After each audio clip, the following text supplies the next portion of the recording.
Oh my goodness, it is a messy bun kind of a day. Y'all feel me? It has just been one of those days. But you know what?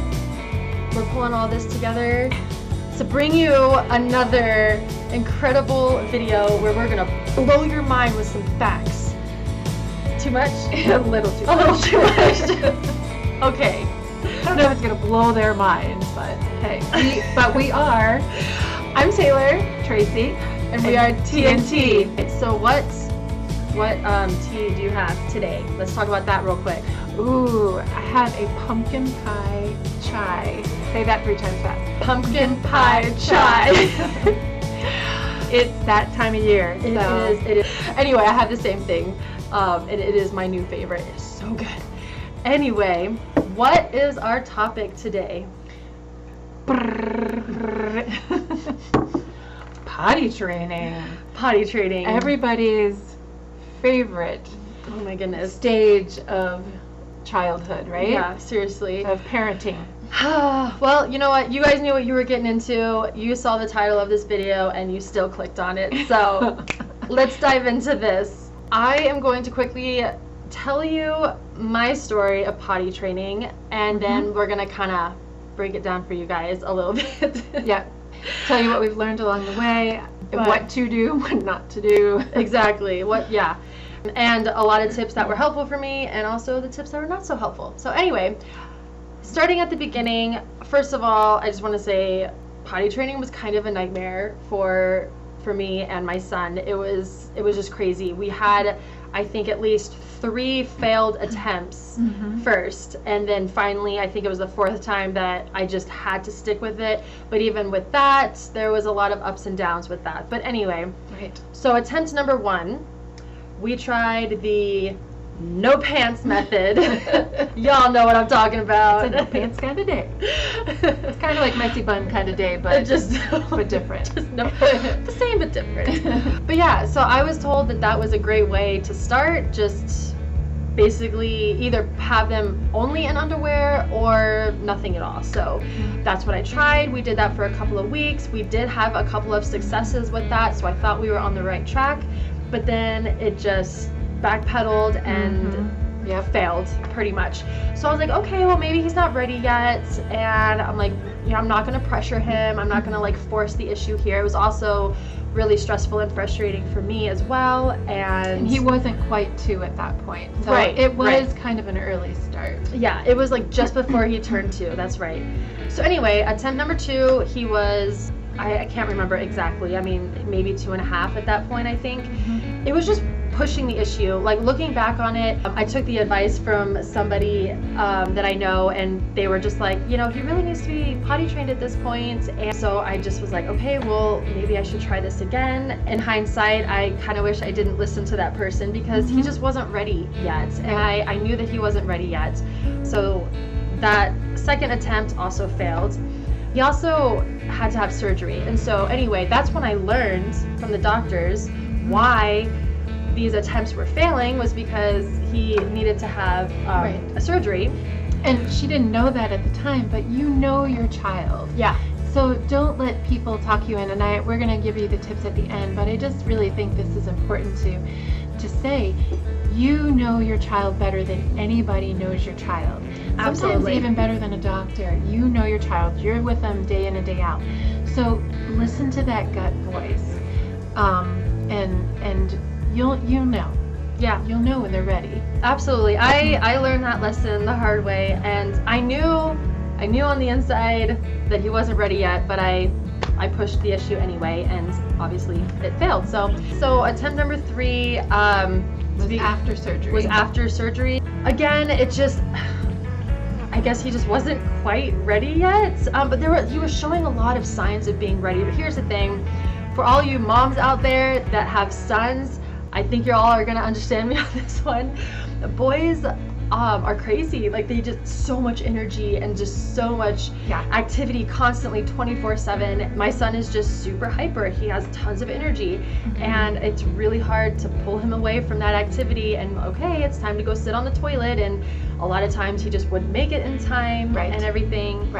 And so attempt number 4 was finally just, I think at this point he was definitely past 3. Definitely. I think we were actually getting close to 4 at this point, or maybe he was 4. It all kind of runs together in my head, so bear with me here.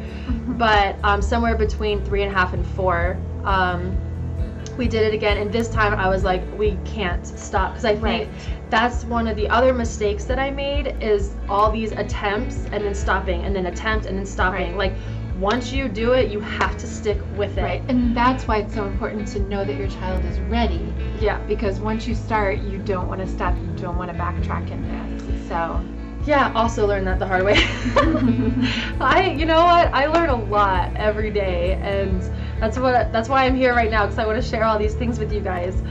We stuck with it. We had a lot. It was frustrating. It was difficult, and I mean, he is 4.5 at this point, and we just recently, I mean, literally within the last few months, have finally gotten on a good track. And I was talking to a friend of mine who is like very experienced with things like this. She works with kids, and she has a lot of really good input. And so she basically told me, you know what, there are some kids out there that are, 6, maybe even 7 years old, that still have accidents sometimes. Right. It's like you just have to have grace and understanding with that.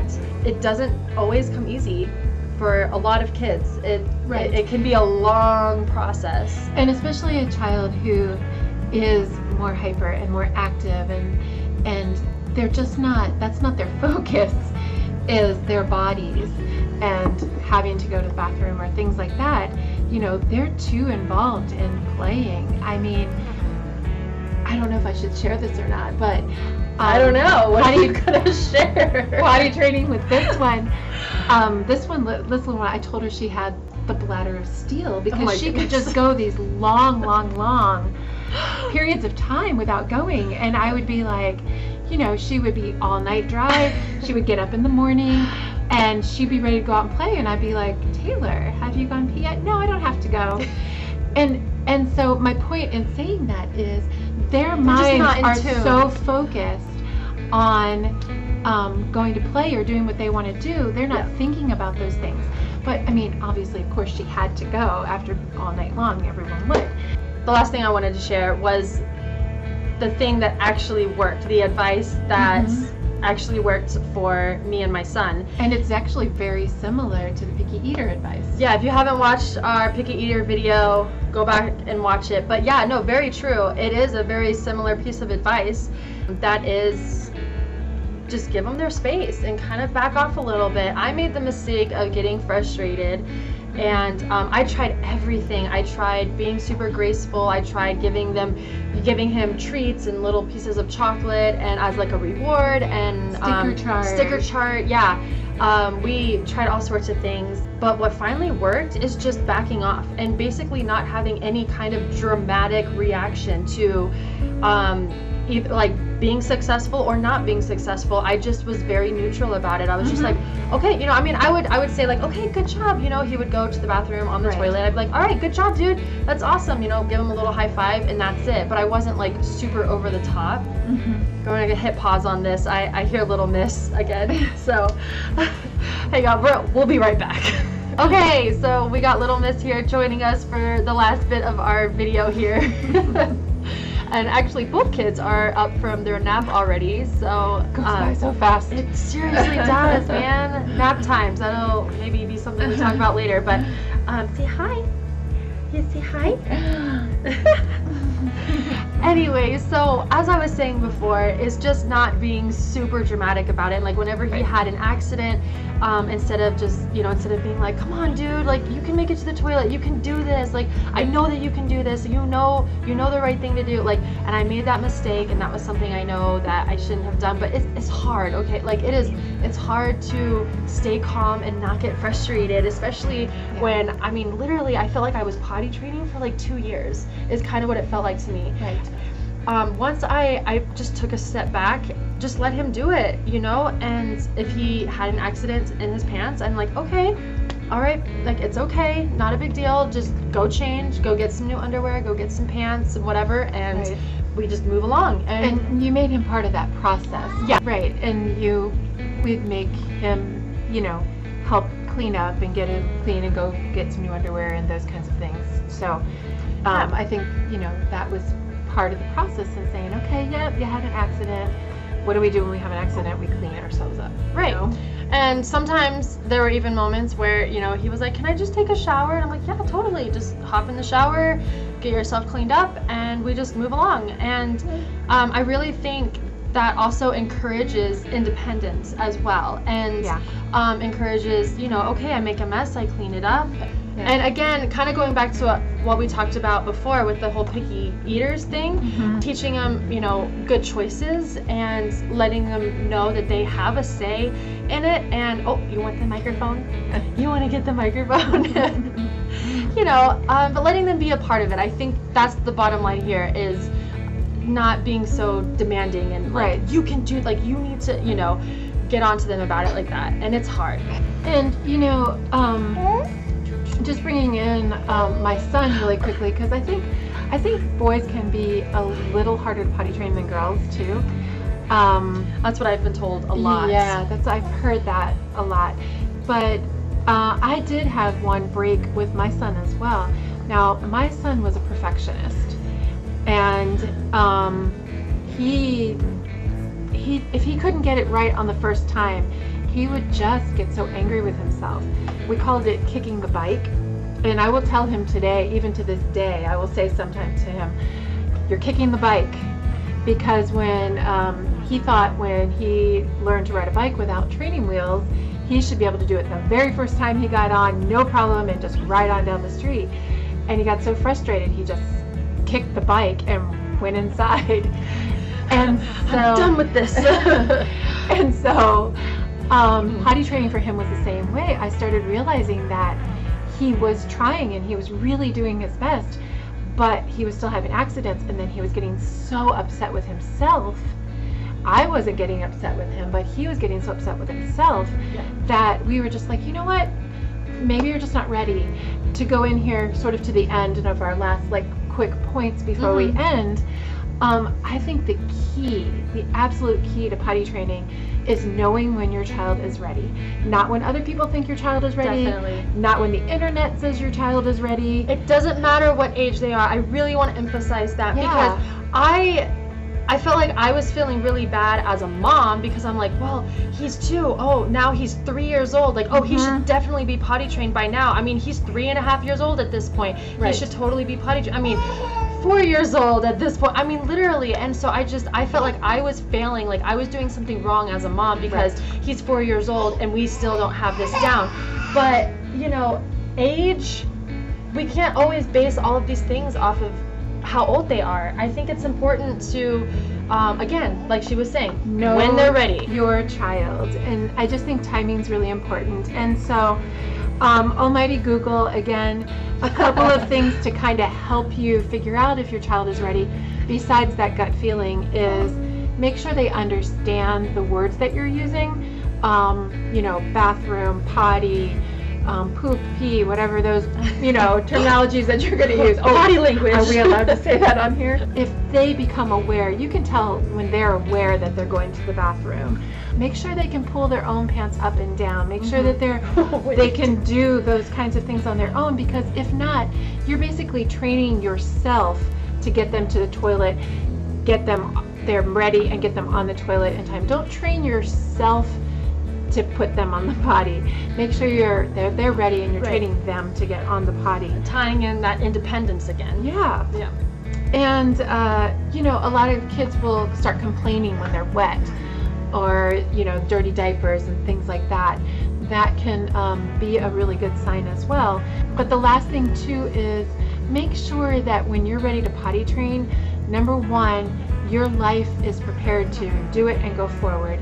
You know your child is ready. There's no stressful situations coming up or going on in their life at the time. Like moving. I wanted to add that in there too. That's one of the attempts of potty training right after the move. So it wasn't during the move, Right. but it was like right after. And I think I just didn't give him enough time to settle into our new house. And that's a really big thing. Like Right. that's just, it's too hard. And there's a lot of stressful situations. Things that are stressful to adults are even more stressful for children. Oh, yeah. Things that maybe aren't even stressful for adults are very stressful for children sometimes. So just make sure that there's none of those things going on in your life, or you know that those things are coming up when you get ready to start having a sibling. That can cause some backtracking, and that did cause some backtracking for our little misters. That's probably, the biggest thing for me is just be sure that they're ready, and then just proceed forward. And then there's plenty of tips that people will give you after that to potty train. Sure. So, yeah. So anyway, I think we need to wrap it up for today. since we have 2 chillins right now That are awake and running around, and wiggly worms. So true. But alrighty, well, thank you so much for joining us. If you guys have any questions or comments or even some tips, would be awesome. I am always up for hearing other people's stories and experiences, what worked best for you. Yeah, link us to your videos, make comments in the bottom, Yeah. and definitely grab your drink of choice and join us next time. All right. Okay, Cheers.